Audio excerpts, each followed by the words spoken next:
Hi, this is Gregor from BassTheWorld.com, and here's my review of the Musicvox Spaceranger bass.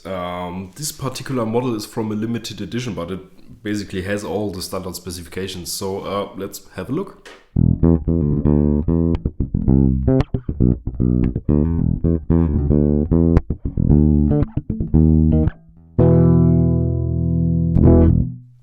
It seems if the main goal of the US manufacturer is to put a taste to a test, and I guess the most of you might have no words for it, except maybe why or who would ever. Well, in general, I would say there are certain fetishes amongst bass players. Some, for example, don't accept anything that is not entirely black. Some need at least 3 different pickup types to feel able to manage every musical situation. Hardcore precision bass fanatics laugh at every bass that has more than 2 controls and only argue with their holy mojo sound. And all of this is of course as true as it is nonsense, but I personally think there are as many genres of music out there as there are also musicians out there who play it.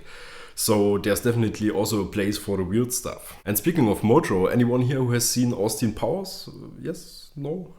However, you can spot several Musicvox instruments in these movies, and regarding its style, I would put this bass right there. Vintage, retro, a bit weird, or let's say it nice, a bit special. And of course it's also an attention warranty. Wherever you bring this bass, the stage will be yours. Strictly speaking, there are just 2 points that make this bass different from a classical Les Paul theme.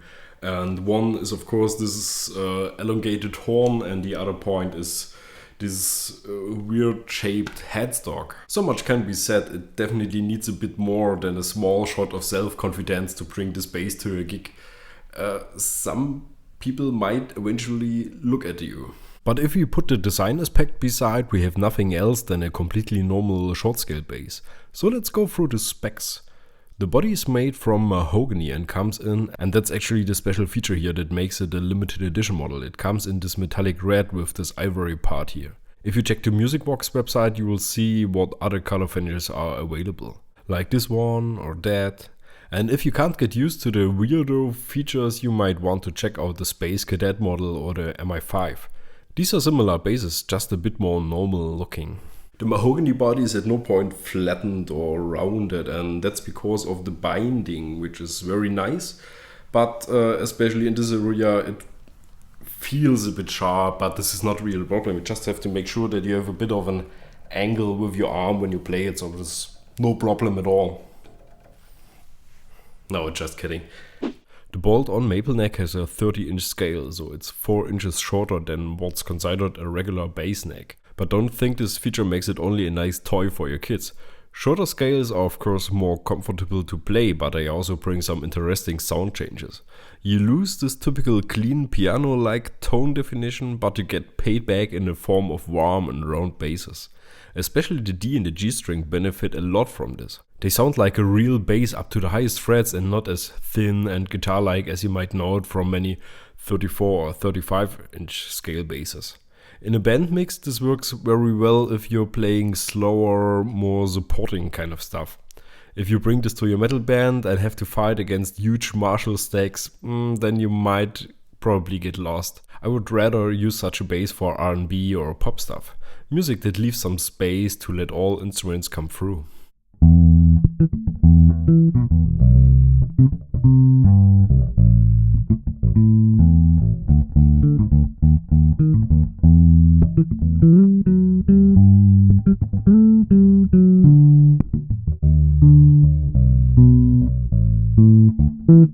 The back of the neck is shaped with a comfortable C profile, and on the front it got this rosewood fingerboard with a nice round vintage radius.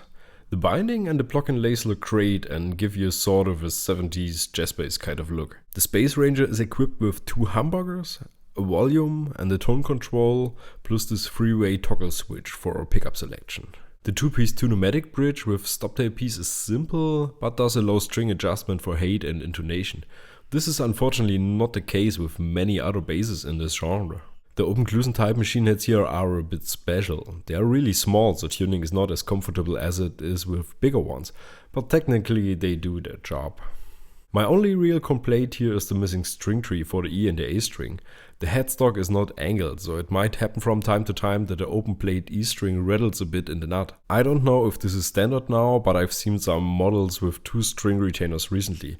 Good move, Musicvox. I'm testing the bass here with a groove gear fret wrap, and this is another way to keep strings from producing unwanted noises, but I think the final solution should be just installing another one of these. If we put, once again, the design aspect beside and focus on the craftsmanship of the instruments, I would say it's on a decent high level. This bass was carefully built and put together. Besides the little string retainer thing, I have nothing to complain about. I'm glad we finished the specifications part now, because just look at it. This is not really a bass that wants to compete with any other instrument on the market. Well, it's more a piece of understatement, and yeah, it's a bass, but it's also a design object, isn't it?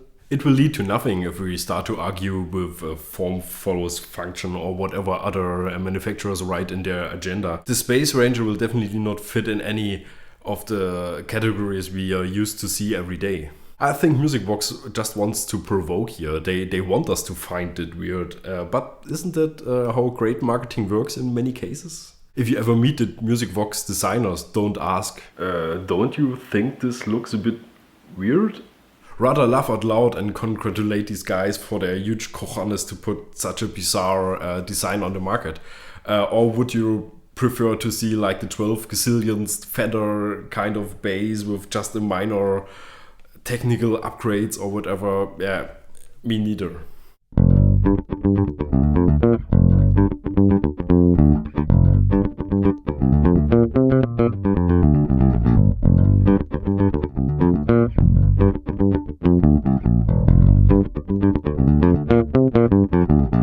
When you're playing the Spaceranger on your lap, the longhorn appears to be a really pleasant feature. It moves the bass in a position that lifts the neck up towards you. In combination with the shorter scale, this feels very comfortable. If you stand up, yeah, it's kinda neck heavy. But it's normal with these basses without an upper horn. The only solution for that would be to fix the strap to the headstock like it's done with some steel string guitars. But this is a bit creepy. I don't want to have all the weight held by the neck. This bass is lightweight, just 3.3 kilograms, but still this isn't the proper solution. I'd rather keep it like this and hold the diving neck with my left hand. When I plugged it to an amp for the first time, I was kind of blown away. Maybe it's just me, but judging from the look, I expected something more Danelectro-like, basses made from something like cardboard. The Musicvox sounds completely different and actually very good. The mahogany body takes care for a nice warmth and sustain that supports the typical short scale sounds very well. And the humbuckers are matched nicely into this scene. The bridge pickup does not sit exactly in the Musicman sweet spot, but kinda close to it. Nevertheless, it also has this pushing forward type of sound that works really great, especially when you play it with a pick. The neck pickup comes from deep down and supports perfectly what you need for slow music. Lots of bass, lots of sustain, less contours, but a great tone to play slow riffs with long notes. The center position with both pickups combined has more of a mid-scoop sound to it. This is great for a more average, useful sound, so not too much bass, not too much trebles, just nicely somewhere in between.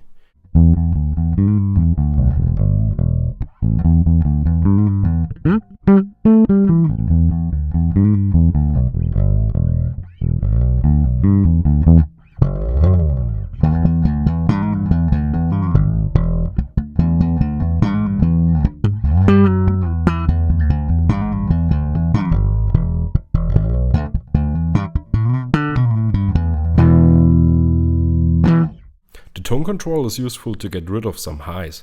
I personally prefer it between 50% and all the way rolled off. It supports this nice vintage type of sound very well. I'm honestly amazed by how this bass sounds. It's actually much better than I expected, and of course it still looks like a weird toy.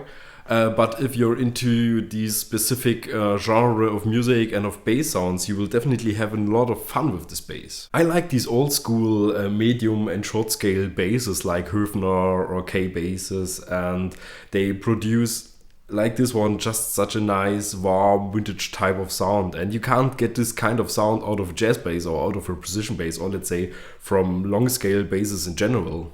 The Spaceranger is of course still special, and there are definitely a few points that could be improved or some design things that could be changed, but why not just leave it like it is? I'm sure there are a couple of guys out there who will dig it just like it is, and guilty, I'm one of these guys. If you want to find out more about this bass, check the video description below. I will list all the specifications and everything you might want to know about this bass there. And of course also visit Musicvox.com, the website, and check all the other versions and models they have available. And yeah, that's it. I hope you enjoyed my review. If you like it, don't hesitate to subscribe to this channel. We are putting out bass videos like every couple of days. And that's it. See you next time. Bye.